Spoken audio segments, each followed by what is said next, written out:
Hi, my name is Rachel and today we're talking about one of the best covers that I've ever seen. Oh my gosh, this cover is just... Hi, today we're talking about The Name Bearer by Natalia Hernandez. This video was commissioned by one of my Therapy Bills patrons, Sierra. Thank you, Sierra. You're the best. I'm so happy when my patrons commission me to read a book that I will actually probably like and not 1 star and want to pull my hair out.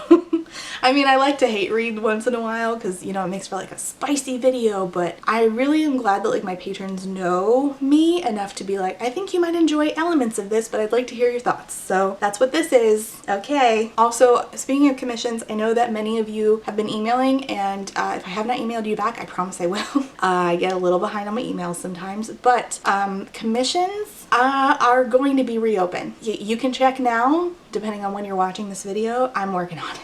Okay, I'm going to do a review of this book, which again has an amazing cover. This is an indie published book with an incredible cover, which is just, I love that for us. This book was made possible, and actually the dedication says that it's for the book talk community. This book was made possible as a result of the book talk community that supported this author, and we're going to talk about a little bit of that as well because we saw how this played out with the Lightlark situation last year. But first, let me give you the synopsis. For her entire life, the name bearer's sole purpose has been to receive and deliver the names of the future monarchy from the flowers of prophecy, but when the child is finally born and the name bearer is sent to the flowers, they refuse to name him. Instead, they deliver a prophecy. Another child was born who is more worthy of the naming, and if they are found and brought before them, it will usher in a reign of peace. Having failed her duties, the name bearer is considered a traitor to the crown and must hide among an elite sect of warrior women where she experiences friendship, found family, and love. Her training as a warrior helps prepare her to embark on a quest to find the unnamed prince, clear her name, and bring peace to her realm. A story of magia, warrior women, found family and love, and not accepting who you are told to be, but embracing who you are destined to become. Real quick, before I get into the review, let me say thank you for being a friend to my Therapy Bills patrons. Hi. It's me, Editing Rachel.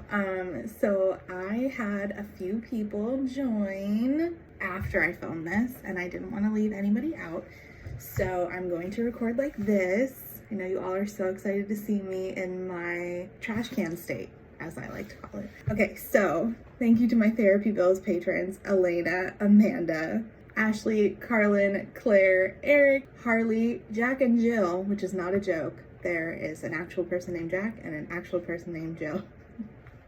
I love that for me. Kate B, Quinn, Lex, Lee, Molly, Rain, SJ, Scarlett, Sierra, and Zachary. Thank you for being a friend. I appreciate y'all so much. Okay, goodbye from Trash Can Rachel. I gave this book 3.75. It is not quite a 4, but it's not a 3 either, and it's a little above a 3.5, so it's a 3.75. I really loved certain aspects of this. Like, I really deeply loved them, and I'm gonna get into them. But there were some technical errors and also something I've been struggling with in 2 books that I've recently read, which is I feel like we were more adjacent to a plot than actually experiencing a plot. Wait, let me check my notes. What did I write down in my notes app about this book? Anything? All my notes say is nah, head hopping, and scrat question mark. Well, that's not gonna help me at all, is it? Fantastic. As usual, I am proving that I am excellent at my job, and why do y'all watch this channel? Oh my god. Okay, well, I guess we're not relying on my notes for this. So we start out, and our main character is this young nameless girl, and she doesn't have a name because she is the name bearer, which is part of their rules, which are connected to your religion, which is connected to the politics, and it's all sort of interwoven, which is great and something that I really love in fantasy when we have a fantasy religion and we have a religion that is connected to the politics of a particular region. It's great, love it. So she is chosen by a young age, as the name bearer is, when there are new rulers picked. So they're picked when they're young, then they're like set up as a couple when they are kids. I mean, they don't become a couple until they get older, but there's like, this boy is going to marry this girl when they're of age, and this is going to be their name bearer. So that was her. So she gets a little older and the rulers have a child, and it's finally the day that she's gonna do her job. She's the name bearer. She's like, I'm ready. I spent my whole life training for this. I'm really nervous. this, and we get this first chapter where she's like waiting and waiting and waiting for this kid to be born. There's a lot of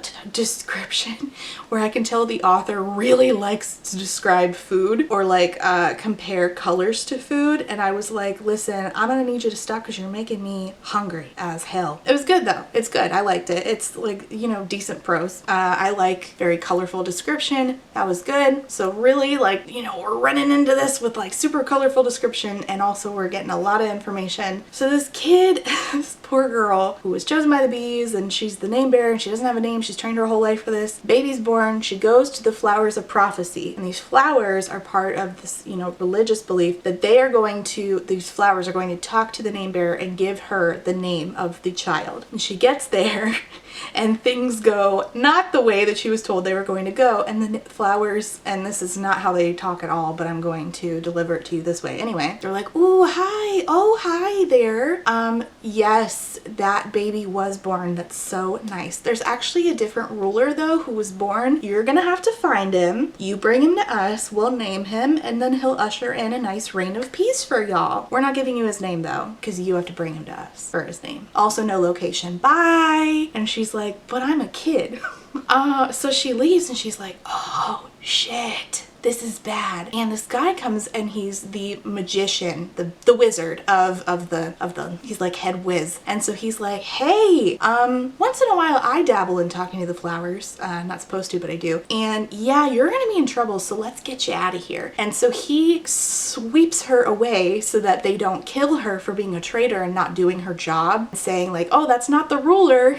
By the way, the king is gone. It's just the wife. King's gone, and they're like, oh, he died. She runs off, and this wizard takes her to this temple where these like warrior women fight and train, and they, you know, bring young girls up from a young age to worship this goddess who, you know, is like a warrior goddess. And I dug that. I really liked it. But what I really liked about, this was probably the best part of the book for me. What I really liked about what she did there was, one, she gave our main character, who had to pick her own name because she didn't have one, poor thing. Shit, what was her name? She changed it a couple times, so I forgot. Fuck. Oh boy. Vanessa. PH. Vanessa. So she chooses her own name, Vanessa, and she gets brought up at this temple of these warrior women, and she meets a friend group. And while there is a mean girl who she, you know, has issues with, who is a magia, who has magic, and, you know, she struggles with her, she makes a really tight-knit core friend group. But also there is like steamy feelings, not steamy. There is also budding early like romantic feelings from like preteen age with one of her friends, and as they grow older it's clear that they have feelings for each other. I really loved that there was this tight-knit friend group that they didn't have, you know, their family anymore. They all came to the temple to do their jobs, and they were each other's family. I think that the author did so well cultivating that core friend group. I think she did so well. She also really quite clearly understands who her characters are. So like, like if I were to ask this author, hey, sit down and real quick spit out a scene of these four characters eating a cheese pizza together, and she would be like, got it, I've got it, and I can, you know, do that in all of their different voices. I know exactly what they would say, because she very clearly knows who those four girls are, and I could tell, and I loved that. So even if it was not related to the book, she knows who these characters are and could write any scene with them, is what I'm getting at. And that's how you know that you know your characters. So as they get older, the one that you know, they become young women. The one that Vanessa has like romantic, like a little budding romantic feelings for, they kiss, but then she's like, hey, I'm leaving, I'm going off to do my job for the, you know, the warrior women out in the world. I've done my training, I've passed the test, I'm ready to go. And she's like, you know, maybe we'll see each other again after you pass your test. And I was like, no, I was really sad to see them split up. And then another one of the girls left, and the other two had ended up forming a romantic relationship. There was only the two left, and you could tell that their time was like winding down together, and it was like really sad. And I really enjoyed like the whole training aspect. I also enjoyed that like our main character was not proficient at fighting like better than everybody else. Instead, it was actually her love interest who was the most proficient at fighting, and our main character's like okay at it, and like, you know, gets the job done, but she's not the best at everything. And I really appreciate that because I'm tired of books that the main character's best at everything. Just a little sick of that. And she's like, I mean, I'm not really part of this anyway. I'm just here to bide my time because what I'm really waiting for is for that wizard to come back and get me, and so that we can go off and find that kid, the real heir, who I need to take to the flowers to get named so that we can usher in this reign of peace. But the thing is that the wizard doesn't come for her, but his protege does, because the wizard was talking about this with other people and saying like, hey, there's a real heir and a fake heir, and that's like blasphemous now, and they know that the name bearer is out there somewhere, so she's a wanted fugitive basically, and the wizard is locked up. So his protege comes and finds her, and he's like, hey, you ready to run off and find some secret royalty? So they run off together, and they're like, you know, trying to find any information they can about the real heir so that they can find him and bring him to the flowers. And we go on this journey with them, and I really appreciated the character work here. The only thing I would say about like narrative wise is that it felt a little young most of the time. Like at the beginning when she was younger, I was like, is this middle grade? Because this feels like middle grade, which makes sense for like the, you know, the age of our main character, but I'm pretty sure she's gonna get aged up. And when she did, the narrative voice did not age with her. And I was like, oh, this is feeling a little uneven, because like our character motivations, the way that she thinks about things didn't really shift into like a young adult. She sort of stayed like young and naive, like a more like a kid. And I was like, oh, that's a bummer, because I was really hoping to see more of a growth and like understanding and you know, her like inner voice. But she just seemed always a little young to me, and I didn't love that. Other thing I didn't love was that, again, it felt like we were always just shy of getting to the plot, and by the time the book ended, we never really got there. I do really love plot, and I was hoping for more of a mystery for the adventure to lead to like some really big stakes, but unfortunately we just never really got there. It's really hard to write mystery into a story. Speaking of mystery, if you're into mystery, I actually have to tell you that today's video is sponsored by June's Journey. June's Journey is a super fun hidden object mystery game that you can download for free to play on your phone wherever you are. It's a game set in the 1920s with a super captivating murder mystery plot. Despite being about solving a murder, it's actually quite relaxing, and so much so that you may end up finding yourself, like me, turning on the game and suddenly a large chunk of time has gone by without you even noticing. This game appeals to both sides of me, especially when it comes to video games. The side that loves plot and getting really into an intriguing story, but also the side of me that loves to do challenges. So I got really into the hidden object side of the game, and because I'm a completionist, I was so sucked in by the challenge of trying to find and then remember where all of the hidden objects were so that I could get 5 stars. Also, part of this game is decorating your own estate, so it will appeal to those of you who, like me, love games where you collect items and then use them to decorate your own little place, which I find super relaxing. Again, it is free to download, so check out the link in my description box below. I was not expecting to download this game and then spend 2 hours playing it. I was like, oh, I'll pop in and I'll see what it's about, and then I'll decide if I want to do the sponsorship. And then I lost 2 hours. I don't know what happened. I was just going to play for 5 minutes. If you like mystery, light mysteries, but you also really like I Spy, which I grew up doing I Spy, if you're into that, you will like June's Journey. So link down below, and thank you so much to June's Journey for sponsoring today's video. So this is more about like going on a journey and character work and like finding out who you are, but you get to decide who you are, and I love that, and I think the author did a really good job. But on a personal level, and this is purely subjective, I really prefer plot, and this did not have like the normal plot arc with like inciting incident. It was just like inciting incident where, you know, she doesn't get to name the kid and then she runs off, and then it never felt like we reached like a climax and then, you know, an end. It was just sort of like we were getting all of the introduction done, and that is it was great character work, and I loved the setting, but oh my god, I love plot so much. And I just didn't feel like this really had like the normal structured plot. It just felt like we were sort of like always getting to know everything. This is very introductory to what was going on, and it's very clear that everything, like the exciting, most exciting like plot parts are coming later. And I was like, but I really wanted some of that now. I think that this is such a fun queer without it, like this is a really good book for like people who don't want any like on-page sex in their books, but they want like sapphic love, and anybody who wants like a new kind of religion in a fantasy book, because like when have you heard of like prophesying flowers? I think that was kind of genius of the author. Good for her. This is a good book for like, I would say like 13-year-old in the way that information is given, in like the understanding of like the intentions and desires of our main character. I think that this is like a younger YA book, which I think is great, especially if you want to give a book with queer rep to a younger YA reader. This is the book for you. I also, again, I really love the whole flowers thing.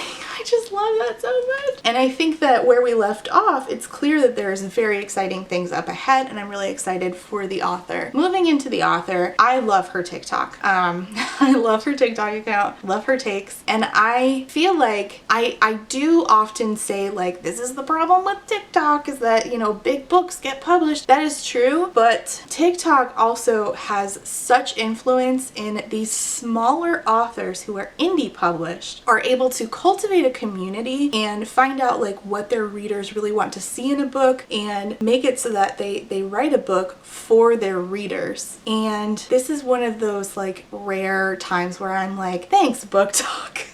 Because most of the time I'm like, thanks a lot, Book Talk. You gave us frickin' Lightlark, which was a whole book of nothing, which had the caloric density of a communion wafer. It was a nothing book that sold based on tropes, but this is the complete opposite of that. This is a good book. Was it the best book I've ever read? No, but it's a solid, good book, and it only happened because readers engaged on a social media platform with an author who wanted to write for readers who were like dying to consume something like this. And I think this is one of those rare TikTok successes, and like something that we should be thankful for, and also something that we need to, as readers and reviewers, diligently try to cultivate. So offer to beta read and give good beta feedback, not just being like, this is awesome, I'm so glad I got to read this early, but also, you know, you do need some of those to like, you know, make authors excited, but you also need to be like, this is what I would like to see do differently, so that when it's published it can reach a wider audience. This book did have some technical issues. Head hopping was a problem. The author does a really good job staying with our main character for the most part, but when we did deviate outside of her chapters, she had a problem with head hopping, which can be tough if you're a first-time author.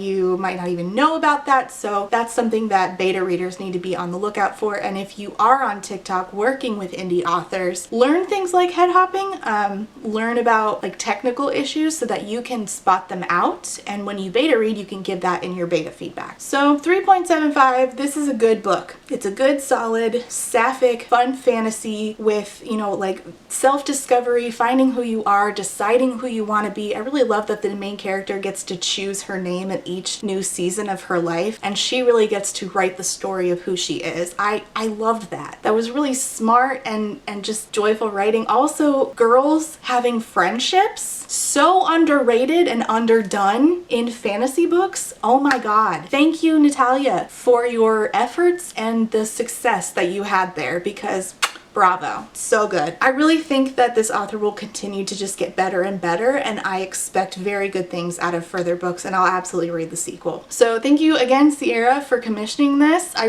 liked it. It did have some issues, also some issues that are just personal to me, like I prefer heavy plot and like a normal plot arc. It's just a preference, but if that's not an issue for you, read this immediately. I really suggest it. Okay, that's it. I think that's all I have to say. Oh, the scrat thing. So another thing, sorry, one more thing about this book. There are like tales woven throughout, which is nice. There's like a nomadic people group who tell stories, which is really cool, similar to like in, not exactly a one-to-one comparison, but similar to the nomadic people in An Ember in the Ashes that Elias was a part of. So they were telling a story, and there was one about this like squirrel who could not get this lady squirrel to be interested, and he like had all these nuts, and I was like, is this Scrat? Is this an Ice Age reference? Because like I don't hate it, but was this on purpose?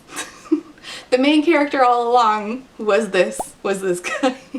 So that was the reason for Scrat ? So there you go. My super good notes as a super talented and professional booktuber. Yikes.